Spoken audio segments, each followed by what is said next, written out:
Hi, I'm Hugh Jackman, and this is How to Make Wolverine Bone Claws.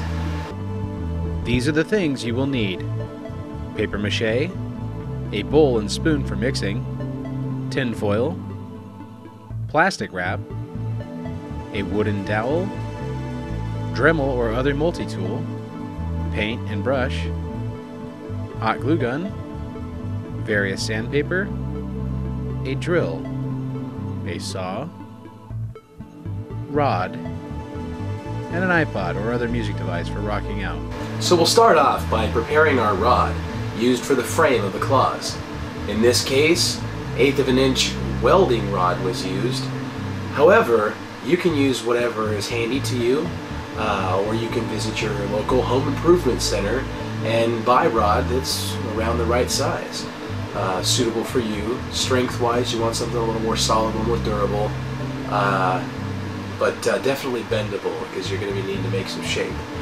And now that our rod is prepped, we're going to go ahead and we're going to bend in our shapes that we're going to need. Now, on one end, you're going to do you're going to need to do a certain shape that's suitable for your hand and the way the grip is going to be. We'll go a little bit more into that in a moment. But for now, on the other end, make it your own. Do what you want. We're going to do a basic. Slow curve down. With the basic shape of Wolverine's claws.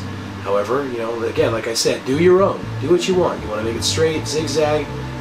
However, this is for you to do however you so choose to see it.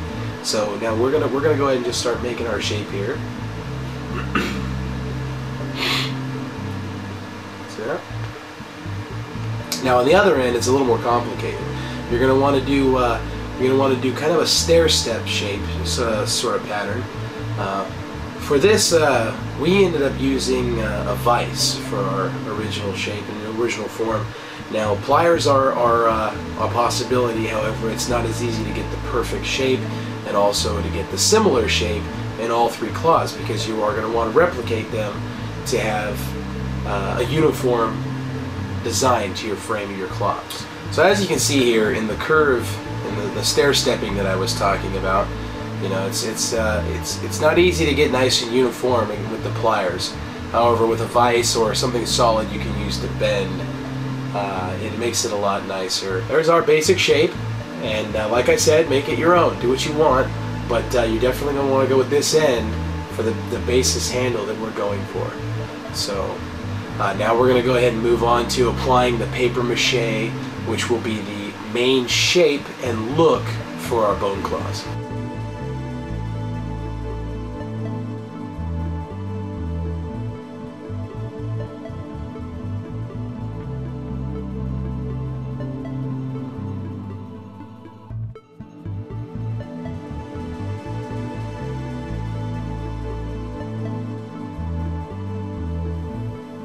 When finished applying your paper mache, carefully move your piece to tinfoil. Preheat your oven to 200 degrees Fahrenheit. Place your tinfoil on a cookie sheet and place your cookie sheet in the oven. Bake according to the directions on the packaging of the paper mache. Now, while that's in the oven baking, we'll move on to our dowel, which we're going to cut and drill to act as the grip for our Wolverine Bone Claws. To cut for your size of your grip, what you'll want to do is just basically put it in your hand and cup it to a point of where you don't have anything sticking out the side, and then go ahead and just take a pen and mark it. Mark it right inside your hand there, right past your thumb. That way you kind of got a basic idea of what you want for a grip. So at this point now, we'll take this and we'll cut it and drill it.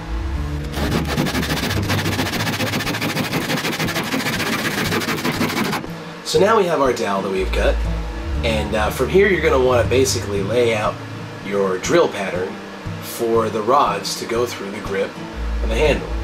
And basically you're going to want to spread the holes out according to the spread of your fingers, so you got the 3 areas in which the claws are going to come through. So basically I just recommend taking it and doing a basic, very, very basic layout of the 3 slots between your fingers.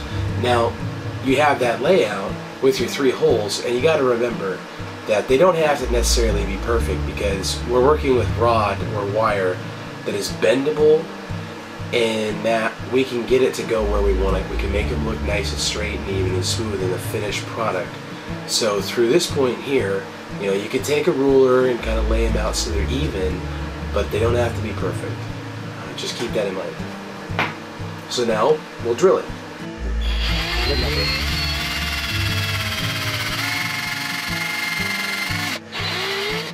So after you drill your first hole straight through, you want to drill your second and third holes at an angle. That way when you run your rod through, it gives you a 3 spread like Wolverine's claws.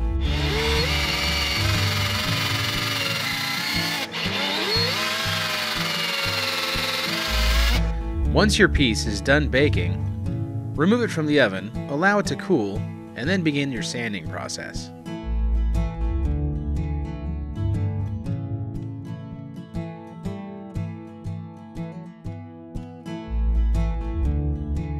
So now that we've finished sanding our claw, you're going to notice that in some spots there's actually some pits and holes, such as here and here, and they vary, and they're in size, and they're here and there, but nothing to worry about, because when we go ahead and reapply for our knuckle joints, which we kind of like the joint idea in our bone claws, but once you apply the joints and the backing piece, which will actually run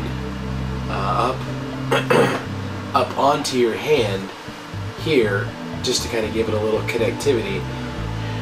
Once you do all that, you'll actually have the opportunity to use a little bit more of the paper mache material and fill in holes like that. But also, not to worry either, because when we put our primer on before we go into our paint process, the primer actually does kind of fill in a lot of those holes and pits, giving it a little bit more of a smoother finish. So we're going to go ahead and apply our second part of paper mache right now.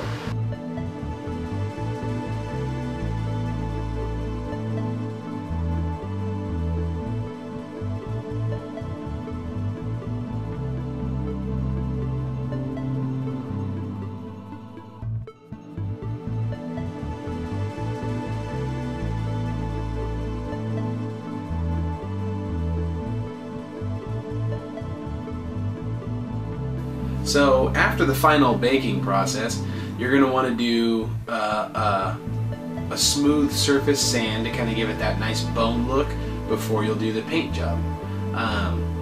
Taking most of you want to just kind of get the rough surfaces down, kind of make everything look a little uniform, look for grooves like this here on the end and a couple just little ones like that, kind of make it uniform look, and do your best to make it look good, but do it your own way. That's what this is all about. So here we go.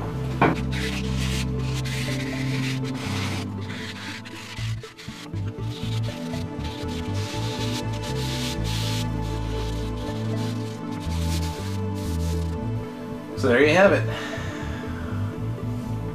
And remember too, with the primer that we'll put down before we do the painting will actually help kind of fill some of the holes in too and gaps, and kind of give it that pitted bone look.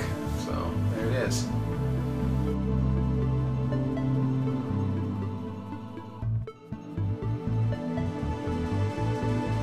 For our top coat, in this case, we used ivory. When painting, we do recommend using a primer coat.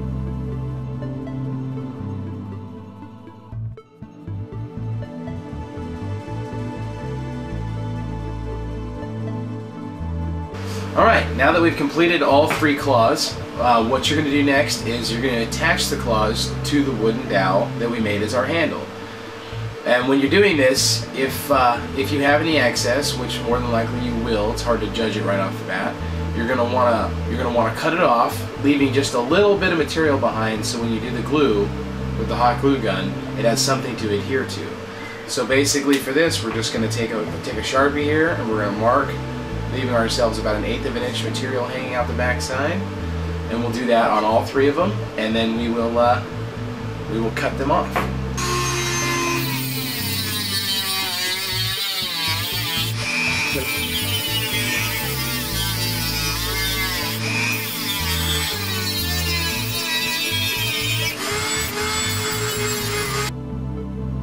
Now, using your glue gun, glue the claws into place on the wooden dowel.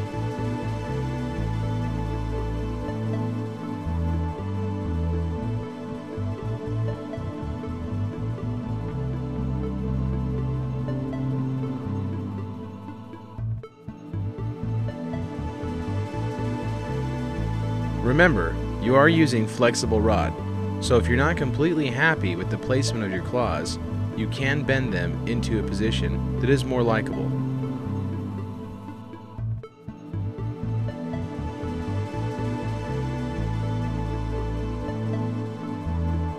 And there you have it, Wolverine Bone Claws.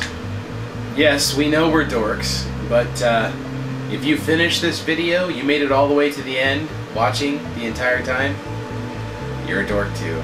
So welcome to the club. And now go have fun. Enjoy your Wolverine Bone Claws.